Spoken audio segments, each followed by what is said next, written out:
6 days after that wonderful night I described to you, my friend Daphne killed herself. No! Oh, yeah. It's a true story. My heart was broken. No!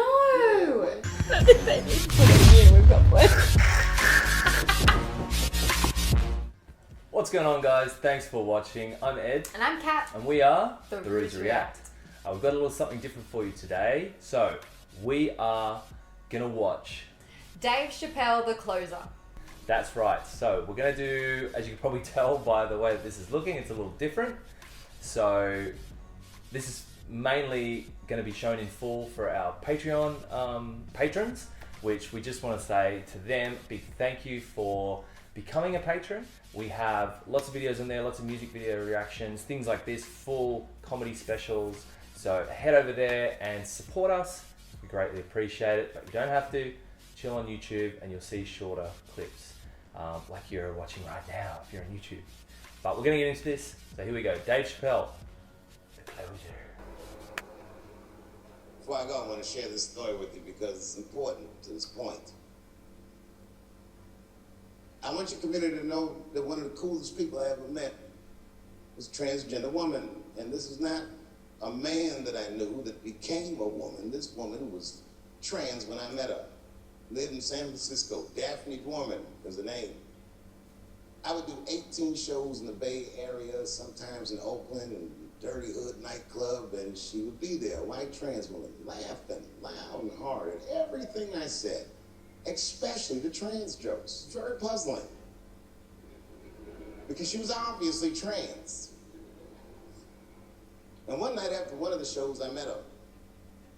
And what it was, turns out, it was her dream to be a comedian, and I was her hero. It was very moving. I could not dislike somebody that felt that way about me. We became fast friends. And when I made that special Sticks and Stones, right as it was coming out, I happened to be in San Francisco and I wanted to do a show. And I needed an opening act. And I remembered that trans woman I had met. So I called her on the phone. And I called her myself. I said, "Hey, Daphne, this is Dave Chappelle." She couldn't believe it. And I go, "I'm in San Francisco." And then she started saying a bunch of wild stuff. I was like, "Relax now. I don't want any pussy." I was I was calling because I'm doing a show and I need an opening act. And I was wondering if you'd open the show. And she was like, "Fuck yeah." Now, I didn't know this at the time, but this woman had only done stand-up comedy 8 times in her life. This is little to no experience. And now she's about to open a show for what many call the GOAT. No, but She's an amateur in stature, but in practice, she was very professional. She showed up early, which is something I appreciate because I like people to be on time. She was dressed to the motherfucking nines. I mean, I'm transphobic, and even I was like, "You look nice."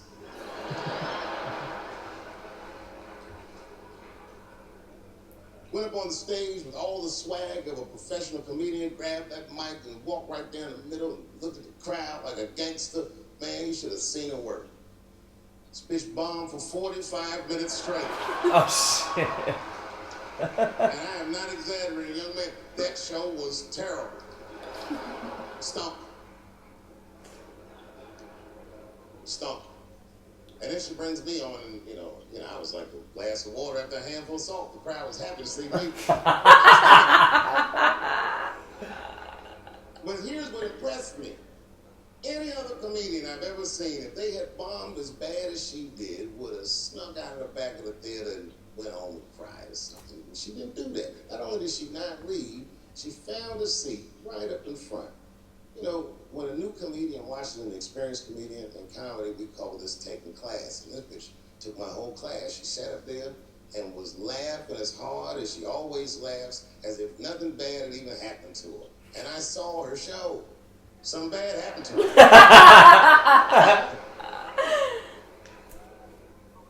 She was drunk. So she starts talking to me while I'm on stage. Oh, but no. The way a person would talk to a television when they were alone. She's talking to me like that. That didn't bother me because I knew her. The crowd didn't like that shit at all, because she sucked. And a guy in the back of the room stood up. And Daphne's hair was dyed blonde at the time, and the guy screamed out, and his energy felt wild as fuck. He said, "Hey, Daphne!" And everyone kind of got tense. We didn't know it was a heckler or active shooter. And he said, "Does the carpet match the drapes?"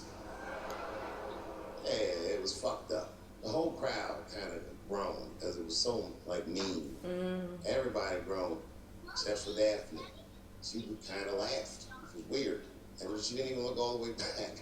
She said, "Sir, I don't have carpets. I have hardwood floors." Just like that. Just like that. Nice one. Daphne. Boy, when she said that shit, it blew the roof off. Yeah. Through all the tension, with that one joke, she made up for 45 minutes of a stinker of a show. Yeah, I was gonna say she would have. And after that, she could do no wrong. And I kept on rocking. She kept on talking to me. And then the show became something cooler than a show. It became like a conversation between a black man and a white trans woman, and we started getting to the bottom of shit. All them questions that you think about that you'd be afraid to ask, I was just asking them, and she was answering them, and her answers were funny as shit. The crowd was falling out of the chairs. And at the end of the show, I go, "Oh, Daphne," I said, "Well, that was fun." I go, "I love you to death, but I have no fucking idea what you're talking about." The whole crowd laughed, except for Daphne. Now she looks at me like I'm not her friend anymore. Like I'm something bigger than me. Like I'm the whole world and the guy. And she said, "I don't need you to understand me." I said, "What?" She said, "I just need you to believe," just like this. She goes, "that I'm having a human experience." She said it. The whole crowd kind of gasped. And I gave it Fight Club look. I said, "I believe you, bitch." Because she didn't say anything about pronouns. She didn't say anything about me being in trouble. She said, "Just believe I'm a person and I'm going through it." You know, I believe you because it takes one to know one. Very good. Very nice. He's always so pathetic. That's why it's so good. It's not just jokes. Then I told the crowd good night, and they start going crazy. Before the applause gets to its crescendo, I say, "And don't forget my opening act, Daphne." The crowd stood up, and I looked at her. Tears came out of her eyes. She couldn't believe it was happening. I couldn't believe it was happening because her show stunk. It was a great night. I remember the late, great Paul Mooney was there. A bunch of fly-ass comedy niggas was there. And we all went backstage and was just drinking and talking shit and laughing, and Daphne stole the room. She had everyone cracking up, spinning the yarn, telling us all these crazy stories about shit she be into. We all laughing real hard, and then she's telling us, and everyone's laughing. I'm looking around, I'm like, "Oh my God, she is funny." I pulled her aside and I said, "You're hilarious." I didn't know that when you were on stage.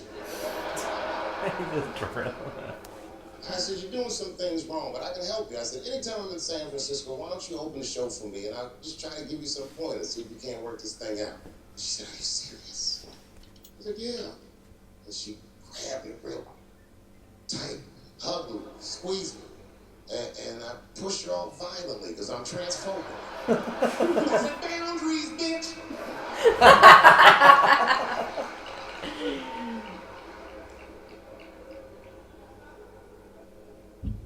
When Sticks and Stones came out, a lot of people in the trans community were furious with me, and apparently they dragged me on Twitter.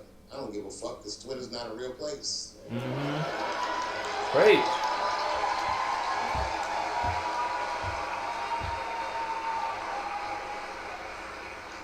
Okay. And the hardest thing for a person to do is go against their tribe if they disagree with their tribe. But Daphne did that for me. She wrote a tweet that was very beautiful. What she said was, it was almost exactly what she said. She said, "Punching down on someone requires you to think less of him. And I know him, and he doesn't. He doesn't punch up. He doesn't punch down.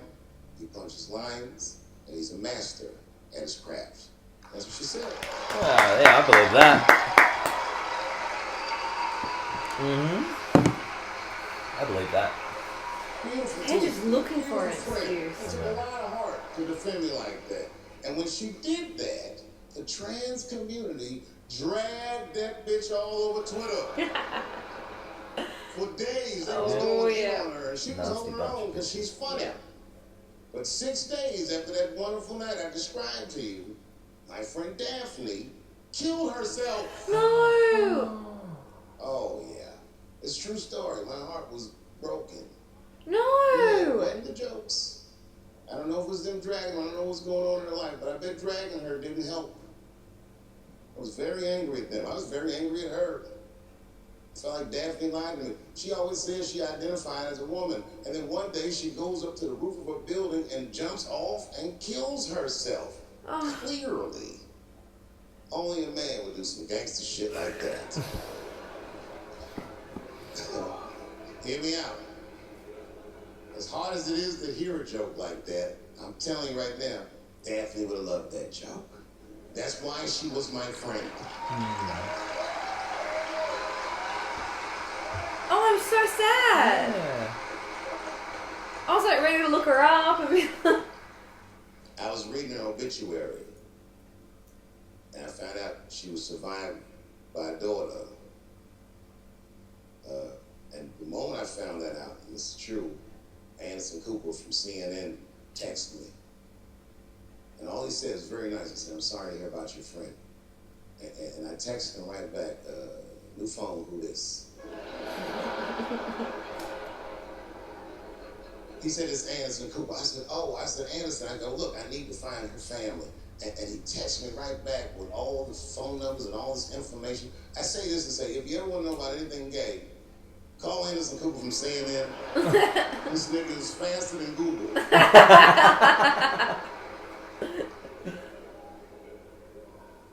What I did is I got in touch with her family and I started a trust fund for her daughter. Because I know that's all she ever really cared about.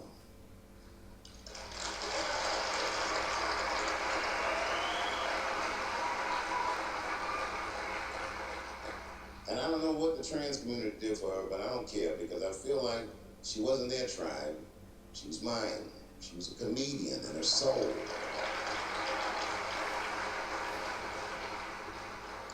My daughter is very young, but I hope to be alive when she turns 21 because I'm going to give her this money myself. And by then, I'll be ready to have the conversation that I'm not ready to have today. But I'll tell that little girl, "Young lady, I knew your father." And he was a wonderful woman. yes. Oh, I love it. Yeah. Oh, so many layers. God, he's good. Yeah. Empathy is not gay. Empathy is not black. Empathy is bisexual. It must go both ways. Very nice. Must go both ways. Remember, taking a man's livelihood is akin to killing him. I'm begging you, please do not abort the baby.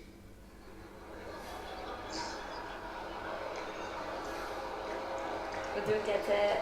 The baby was the rapper who did the trans thing. Kevin Hart dreamt his entire life of hosting the Oscars. When he finally got the job, they just took it. It's not fair. It didn't kill him. Kevin's a strong guy. But I'm sure it broke old Clifford's heart. It's over. LGBTQ, LMNOP, it is over. I am not telling another joke about you until we are both sure that we are laughing together. I'm telling you, this is done. I'm done talking about it. All I ask from your community, with all humility, would you please stop punching down on my people? Thank you very much. Yes. Yes. Oh, he's so good.